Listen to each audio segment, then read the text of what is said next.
হযরত ইউনুস আলাইহিস সালাম তাফসীরে আছে, ইউনুস নবী আল্লাহকে বলছিল, আল্লাহ আমার জাতি বড় অবাধ্য, আমি আর বলতাম না, আপনি ধ্বংস করে দেন।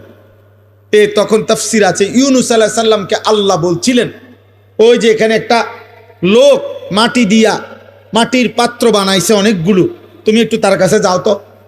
কুমার আর কি, কুমার। ইউনুস আলাইহিস সালাম ওই লোকটার কাছে গেছেন। তা আল্লাহ বলছেন, ইউনুস ওই বেটারে শুধু একটা কথা বলো, যে সে যে এই মাটি দিয়ে মাটির পাতিল বানাইছে, এরকম তার হাতের বানানো একটি মাটির পাতিল ভেঙ্গে ফেলতে বলো, তারে ভাঙ্গে লাইতে।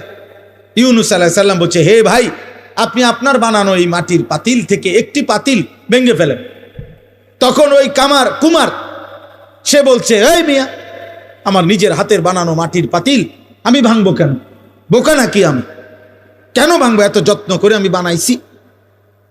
আল্লাহর কসম, ইউনুস আলাইহিস সালামকে আল্লাহ তাআলা তখন ডাক দিয়ে বললেন, ইউনুস, মাটির পাতিল যে বানায়, এমন এক মানুষ যদি এক সাধারণ মাটির পাতিল নিজের হাতে বানানো ভাঙতে না চায়, আমি যারে মায়ের পেটে 9 মাস রেখে নিজের হাতে সাজাইছিলাম, আমার দেওয়া চোখ নাক কান দিয়ে আমি বানাইছি যারে, আমার সেই বান্দাকে আমি কেমনে জাহান্নাম দিই? আমি ধ্বংস করে দেব কেন? ও যদি তার মাটির পাতিল ভাঙতে না চায়, আমি আমার এমন যত্নে গড়া বান্দাকে জাহান্নাম দেব কেন? ধ্বংস করে দেব কেন? আমি অপেক্ষায় থাকি মাফ করতে।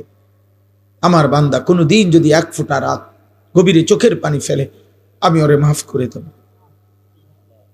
যদি বলে বান্দা আল্লাহ গুনাহ অনেক বেশি, আল্লাহ বলবে সমুদ্রের ফেনার চাইতেও বেশি। বান্দা বলবে না। আল্লাহ বলবে আসমান পরিমাণ উচ্চতার চাইতেও বেশি। বান্দা বলবে না।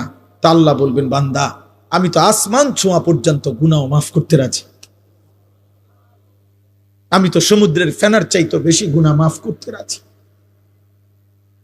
এত সুযোগের পরেও যে বান্দা আল্লাহকে ডাকে না, সেজদা করে না, গুনাহ মাফ চায়, ঠিক আছে বদনসিব, তুমি তোমার জীবন চালাও। কে কার জন্য আটকাইবে? আমরা কারো জন্য কেউ আটকায় না। আমি আবারও বলছি, শেষ কথা, কিশোর যুবক মনে রাখো, স্বার্থপর এই দুনিয়া এত যান্ত্রিক, দুনিয়া এখন এত কঠিন বাস্তবতা যে আপন জনরাও ব্যস্ত, যার কারণে তুমি যদি নিজে নিজে নষ্ট হইয়া চরিত্রহীন হইয়া যাও, উচ্চা গইল্লা গন্ধ ছোটে, তোমারে কেউ টাইনা ধরবে, কেউ ফিরাইব, এই টাইম কারো হাতে না।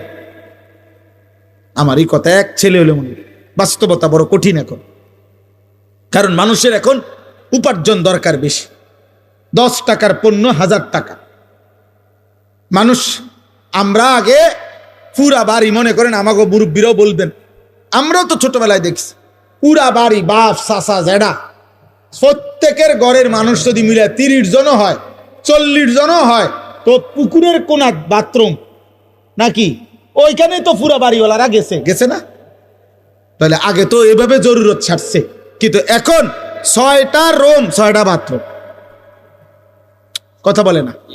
4টা রুম 4টা কি বাথরুম, প্রত্যেক রুম অ্যাটাচড বাথরুম। তাহলে এই ব্যক্তির খরচ বাইরে গেল কিনা? খরচ বেড়ে গেল না? তার বিল্ডিংটার খরচ বাইরে গেল না? এখন সব কিছুতে মানুষের এখন সম্পদ দরকার বেশি, টাকা, উপভোগ। মুশরিকরা এই পাশ্চাত্য এত বেশি চাকচিক্য করে দুনিয়া আমাদের সামনে দিচ্ছে, প্রতিনিয়ত প্রযুক্তি, গতি, আরো রং ঢং, যার কারণে মানুষ বেহাল, আরো টাকা দরকার। তাহলে এখন কে কার সময় নিবে? এই জন্য বাবা আজকে 15 দিন না, আজকে 1 বছরও বাপে জানে না তার ছেলে যে 1 ওয়াক্ত নামাজ পড়ে। এবারও সময় নেই। এবার এক কথা, যা টাকা লাগে তোর মার কাছে রাখিয়া গেছি, টিহা নিস, পেটের বুক লাগলে ভাত খাইয়ে যাইস। এবার তোর মতো করে তুই বড় হ আব্বা, তুই মানুষ হ, নইলে জানোয়ার হ, নয় নারী দেখ, নয় ছবি দেখ, নয় জিনা কর, বেবিচার কর, মদ খা, নয়তো জুয়া খেল, অসৎ বন্ধুদের সাথে, তোর চুল তোর মতো, তোর চেহারা তোর মতো, কিসের আল্লাহ, কিসের খোদা, কিসের নবী, কিসের রাসূল, তোর মতো তুই চা। কারো হাতে সময় নেই, কারো হাতে সময় নেই। এই হলো মূল বিষয়। আগে আমরা মনে আছে দুপুর 2টা বাজে গেছে, নানার বাড়িতে বেড়াইতে গেছি, তো এখনো ভাত খাইতে যাই নাই, ছোট মামা আইছে, বড় মামার বড় ছেলে মামতো ভাই